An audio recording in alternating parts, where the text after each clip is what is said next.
Olá, seja bem-vindo ao canal Fatos Comentados. Aqui no YouTube você ouvirá nosso podcast com a adição de imagens reais sobre os crimes descritos nos vídeos, bem como imagens ilustrativas. No Spotify você pode nos ouvir quando e onde quiser. Clique no link da descrição e nos siga por lá também. Aproveite e se inscreva no canal.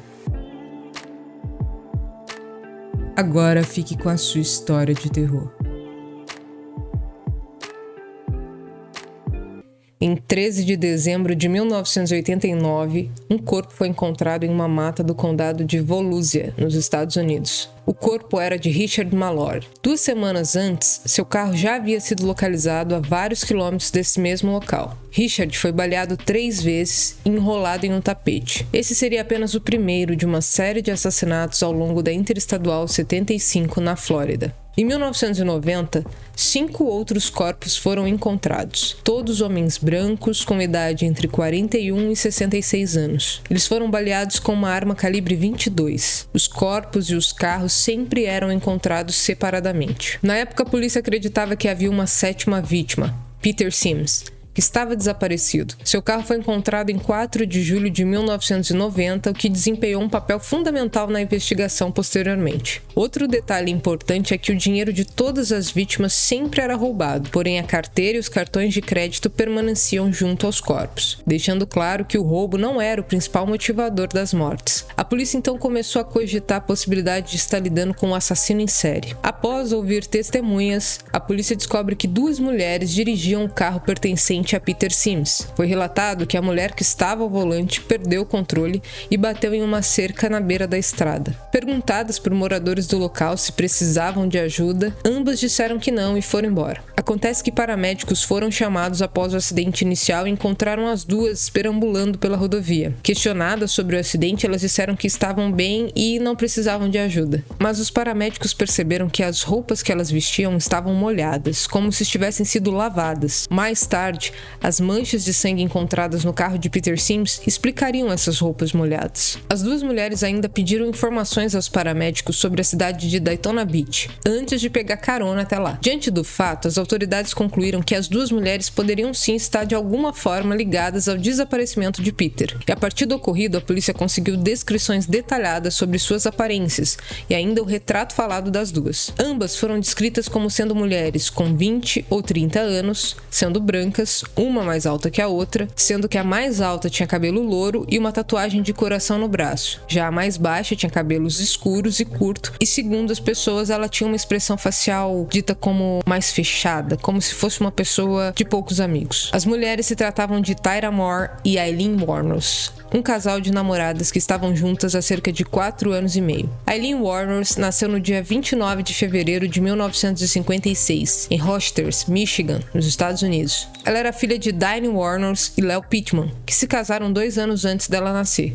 Quando Aileen nasceu, seu pai estava preso por ter violado e assassinado uma menina de 7 anos. Em 1960, sua mãe Diane decidiu deixar os filhos com os avós maternos, o que inclusive fez Aileen acreditar que seus avós eram seus verdadeiros pais. Aileen não chegou a conhecer seu pai biológico, que tirou a própria vida na prisão em 1969. Com apenas 6 anos, Aileen teve seu rosto deformado depois de ser queimada com isqueiro em uma brincadeira com seu irmão. Embora vivesse embaixo do teto dos avós, Aileen e seus irmãos não tinham uma vida boa. Faltava comida e o básico para sobreviverem. Aos 11 anos, ela começou a fazer sexo com seu próprio irmão e outros colegas de escola em troca de comida e drogas. Durante toda a sua infância, ela também foi abusada sexualmente pelo seu avô, que além disso, também a espancava, inclusive a forçava a limpar a cinta que usava para bater nela. Em 1970, com 14 anos, Aileen engravidou depois de ser violada por um amigo de seu avô. Ela deu à luz e entregou o bebê para adoção. Tempos depois, ela decidiu largar a escola e foi nessa época que seu avô morreu. Com 15 anos, ela foi expulsa de casa pelos tios e por isso passou a se prostituir. Em 27 de maio de 1974, Aileen, que usava o pseudônimo de Sandra Kretz, foi presa no condado de Jefferson por dirigir alcoolizada, por conduta desordeira e por atirar em um veículo, mas ela não compareceu ao julgamento. 2 anos depois, ela conheceu conheceu Lewis Gratz, dono de um yacht club, com quem se casou. Porém, Aileen continuava a se envolver com brigas de bar e foi novamente presa. Ela bateu no marido com a bengala dele e teve uma ordem de restrição. Em julho de 1976, Aileen voltou a Michigan e foi presa por agressão e por ter atirado uma bola de sinuca na cabeça de um bartender. Nesse mesmo mês, seu casamento foi anulado e, além disso, ela recebeu a notícia da morte de seu irmão. Pela morte dele, ela recebeu $10 mil de seguro de vida. Entre os anos de 81 e 86, Aileen foi presa 5 vezes. Nesse meio tempo, ela conheceu Tyra Moore em um bar gay de Daytona Beach. Elas logo começaram a namorar e foram morar juntas. A partir de 1989, Aileen começou a pegar carona pela Flórida, atuando como prostituta. Na noite de 1º de dezembro de 1989, Aileen e Tyra estavam assistindo TV, quando de repente Aileen diz que atirou e matou um homem naquele dia. Tyra ficou muito assustada com o fato. E quando a polícia resolveu anunciar que estava procurando pelas mulheres do retrato falado, depois do acidente de carro que havia acontecido com elas, Tyra decidiu fugir do estado e deixou Aileen para trás, sozinha. Nisso, a polícia começou a investigar e encontrou registros em uma loja de penhores, onde 2 mulheres haviam vendido os itens dos homens desaparecidos. Diante disso, encontraram uma impressão digital no bilhete que combinavam com a de Aileen Warners, que na época estava usando o pseudônimo de Cameron Green. Aileen então foi encontrada e presa no dia 9 de janeiro de 1991, depois da polícia colocar investigadores disfarçados de traficantes em um pub chamado The Last Resort na Flórida. O mandato de prisão era contra Lori Grody, um de seus outros pseudônimos. Mais tarde, o Centro Nacional de Informação Criminal revelou que Aileen usava os nomes Susan Blahovec, Cameron Green e Lori Grody, todos para disfarce. Dias depois, Tyra Moore foi encontrada em Pittston, na Pensilvânia. Em troca de imunidade, ela acabou entregando Aileen. Tyra diz à polícia que sabia de outros assassinatos de Aileen e combinou com os investigadores de dar alguns telefonemas buscando uma possível confissão. A primeira ligação acontece no dia 14 de janeiro de 1991. Na época, Aileen achava que estava presa por violação de uso de armas quando usava o nome de Lori Grody. Depois de alguns dias e muitos telefonemas, Aileen acabou se entregando ao dizer que Tyra poderia falar para a polícia toda a verdade sobre os seus crimes. Dessa forma, Tyra não seria presa e Aileen se responsabilizaria por todos os assassinatos e roubos. Não demorou muito para a polícia encontrar um armazém alugado por Aileen, onde lá haviam ferramentas de Dave Spears e Alter Anthony, que foram 2 de suas vítimas. Além disso, lá estava o barbeador e uma câmera de Richard Mallory, a primeira vítima de Aileen. Ao ser confrontada sobre essas provas, Aileen disse que matou por legítima defesa. Segundo ela foi violentada por todos os homens. Em sua fita de confissão, Aileen disse: "Foi legítima defesa. Era como, ei cara, eu tenho que atirar em você porque eu acho que você vai me matar." E assim, Aileen Warners confessou ter matado 7 homens em legítima defesa. Em 14 de janeiro de 1992, Aileen Warners é julgada pela morte de Richard Mallory. As provas da acusação eram bem sólidas.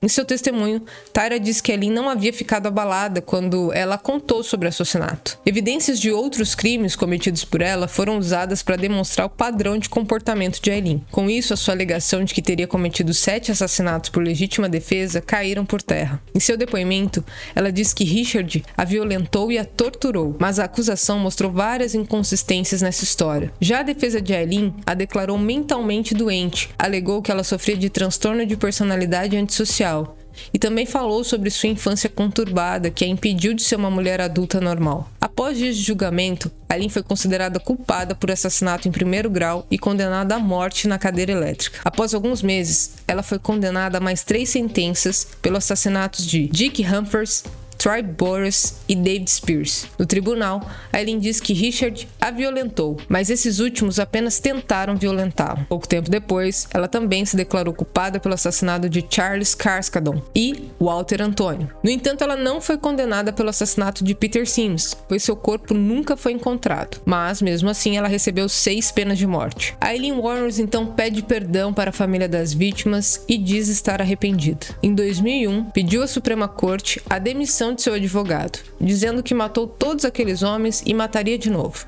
Mas o pedido foi negado. O governador Jeb Bush solicitou a 3 psiquiatras diferentes um teste de competência para verificar se ela entendia por quais crimes estava sendo julgada e que seria morta por eles. Os testes deram como apta para execução. Mais tarde, Aileen declarou que sofria maus tratos, violência física e psicológica dentro da prisão. No final de sua apelação, Aileen deu uma entrevista exclusiva para Nick Broomfield e disse que estavam usando pressão sônica para que ela aparentasse estar louca. E de maneira irônica, diz agradecer à sociedade por estragar sua vida e fazer com que uma mulher violentada fosse executada. Em 9 de outubro de 2002, às 9h47 da manhã, Aileen Wuornos foi executada na cadeira elétrica. Ela recusou o direito de ter sua última refeição naquele dia e optou apenas por tomar um café. Suas últimas palavras foram: "Sim, gostaria apenas de dizer que estou navegando com a rocha e voltarei.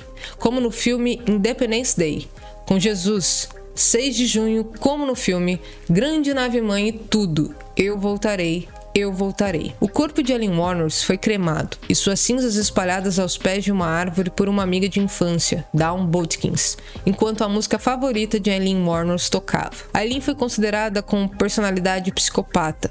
Alguns especialistas apontaram que ela tinha sinais de transtorno de personalidade borderline e também transtorno de personalidade antissocial, e que os abusos sexuais infantis e sua carreira na prostituição causaram danos irreversíveis a ela. E é compreensível que tantas experiências traumáticas durante a maior parte da vida acarretariam no perfil psicológico como o de Aileen. Desde o abandono de sua mãe biológica, bem como a sua avó ignorando o abuso que sofria de seu avô, o que a impossibilitou de viver qualquer vínculo como uma jovem menina normal. Aileen, desde criança, tinha problemas comportamentais e um temperamento explosivo que a impedia de fazer amigos e tornava difícil manter relacionamentos. Sua infância traumática e principalmente o abuso físico e sexual vivido é parte relacionada ao desenvolvimento de seu transtorno de personalidade limítrofe. Esse transtorno pode limitar o desenvolvimento da mente, resultar em defesas primitivas e acentuada instabilidade emocional. Apesar de tantas controvérsias, Aileen Wuornos foi considerada uma heroína para muitas pessoas. Até nos tempos de hoje, ela é vista como uma importante figura para trabalhadores sexuais e sobreviventes de violência sexual, porque sua história mostra como a vida dessas pessoas estão à margem da sociedade, constantemente ameaçadas, seja pelo perigo que enfrentam com os clientes, pelo estigma social ou pelo sistema punitivista em que vivemos, onde muitas pessoas já são condenadas desde que nascem, sem qualquer chance, suporte ou estrutura familiar, e que mesmo assim, com todos os problemas sociais e psicológicos, precisam se virar com aquilo que o mundo as oferece. Se você já conhecia essa história, deixa aqui o seu comentário. Além disso, compartilhe com quem gosta desse tipo de conteúdo. E lembre-se, inscreva-se no canal.